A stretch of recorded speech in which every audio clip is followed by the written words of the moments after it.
آج Pakistan Peoples party you کے اور پاکستان پیپلز پارٹی کے ساؤتھ زون کے جو صدر ہیں میاں سلیم صاحب اور پاکستان پیپلز پارٹی یو کے نے آج ہم نے یہاں پہ پریس کانفرنس کی جس میں ہم نے کچھ موجودہ الیکشنز میں اپنی پاکستان پیپلز پارٹی کی کارکردگی اور نامساعد حالات دونوں کو میڈیا کے سامنے شیئر کیا اور ہم نے اپنی قیادت صدر پاکستان آصف علی زرداری صاحب کی بریوری کو اپریشیٹ کیا اور بلاول بھٹو زرداری صاحب کے لیے آگے کے لیے اپنا تن من سے کام کرنے کو یہاں پہ ہم نے ریٹریٹ کیا، کیونکہ یہ پارٹی جو ہے شہید ذوالفقار بھٹو کی پارٹی ہے، شہید محترمہ بے نظیر بھٹو صاحبہ کی پارٹی ہے۔ اس پارٹی کا کینڈیڈیٹ ہار سکتا ہے لیکن نظریہ نہیں ہار سکتا۔ آج جس طرح ہمارا مینڈیٹ دہشت گردی کی وجہ سے چوری کیا گیا، ہم نے اس کا ریئیکشن نہیں دکھانا، ہماری بیوی شہید ہوئی تو ہم پھر بھی پاکستان کھپے کا نعرہ لگا کے ڈیموکریسی کے لیے آگے چلے۔ آج بھی ہمارے ساتھ جو ہاتھ کیا گیا اور اس کو بھی ہم نے قبول کیا تاکہ یہ سسٹم بچا رہے، otherwise Pakistan Peoples Party reaction کرتی تو پھر آپ دیکھتے کہ شاید الیکشن بھی نہ ہوتے، ابھی تک ریزلٹس بھی نہیں آ رہے، جو دھاندلیاں وہ بھی آ رہی ہیں۔ اب ریال اور ڈالر اکٹھے ہو کے اس دفعہ آیا ہے اور شاید جنرل مشرف کو بھی چھڑانا ہے، شاید گیس پائپ لائن کو بھی ختم کرنا ہے، شاید گوادر والا پروجیکٹ بھی، لیکن اس سے بڑا سب سے بڑا جو کام ہے شاید دہشت گردوں کو پناہ دینا ہے، جو ہمارے ملک کے لیے کینسر ہے۔ یہ دہشت گردی کو ہمیں ہٹانا پڑے گا، ختم کرنا پڑے گا، جمہوری قوتوں کو ساتھ لے کے، عوام کو ساتھ لے کے، عسکری قوتوں کو ساتھ لے کے،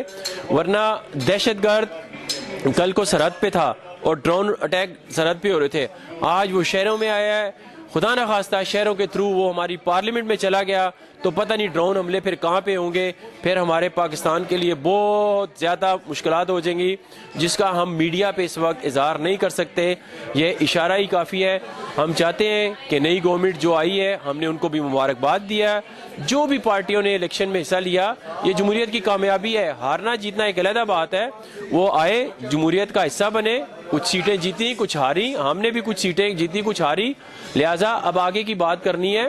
ہم نے بھی ہار مانی اپنی، ان کو مبارکباد دی اور کھلے دل سے مبارکباد دی، گو کہ کچھ پارٹیاں ابھی تک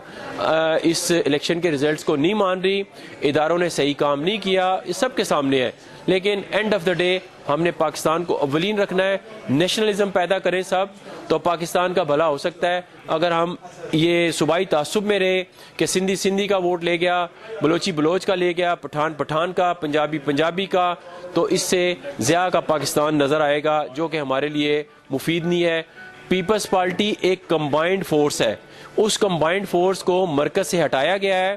تو کیوں کہ کمانڈنگ فورس کو لایا گیا، ایک کمبائنڈ فورس کو جو کمبائنڈ کرتی تھی سب کو، وہ اس میں ایک ایسا کرزما تھا شہید بھٹو کا، شہید بے نظیر بھٹو کا، کہ وہ چاروں صوبوں کو، کشمیر کو، گلگت بلتستان کو، فاٹا کو، سب کو وہ ساتھ لے کے چلتی تھی وہ پارٹی۔ آج اسے جس طرح کارنر کیا گیا، ہم نے پھر بھی ملک کی خاطر وہ ریزلٹس مانے، ورنہ یہ پھر یہ کیا ہوتا، سسٹم رول بیک ہو جاتا تو پھر مسئلہ ہو جاتا۔ لہٰذا آصف علی زرداری صاحب نے ویژنری بات کی، لیکن ان کی نظر دہشت گردوں پہ بھی ہے، ہم سب کو دہشت گردوں پہ نظر رکھنی چاہیے، یہ ہمارے لیے، ہمارے ملک کے لیے بہت مہلک بیماری ہے، اس کا مقابلہ کرنا پڑے گا۔ یہ پہلے سرحد پہ تھے، اب یہ شہروں میں آ گئے ہیں، ان پہ ہر سطح پہ ان کا مقابلہ کرنا پڑے گا، مسجدوں میں، اسکولوں میں، امام بارگاہوں میں، جتنی بھی عبادت گاہیں ہیں، یہ کسی کو بھی نہیں بخشتے۔ لہٰذا نہ یہ مسلمان ہے، نہ انسان ہے، نہ یہ پاکستانی ہے، ان کا ہر جگہ پہ اور خاص طور پہ ان سیاسی جماعتوں کا بھی مقابلہ کرنا پڑے گا جو بینڈ تنظیموں کو سربراہی کرتی ہیں، اور اس میں اس وقت جو قیادت آئی ہے سامنے، جو زیادہ سیٹیں، ان کی پارٹی کے بھی کچھ لیڈران ہیں جو بینڈڈ آرگنائزیشنز کو ہیڈ کرتی ہیں۔ لہٰذا ہمارا نعرہ پاکستان ہے، پاکستان پیپلز پارٹی ہے، شہید بھٹو زندہ باد، شہید بی بی زندہ باد، مرد حور آصف علی زرداری زندہ باد، پاکستان کی امید بلاول بھٹو زرداری زندہ باد، جیے عوام۔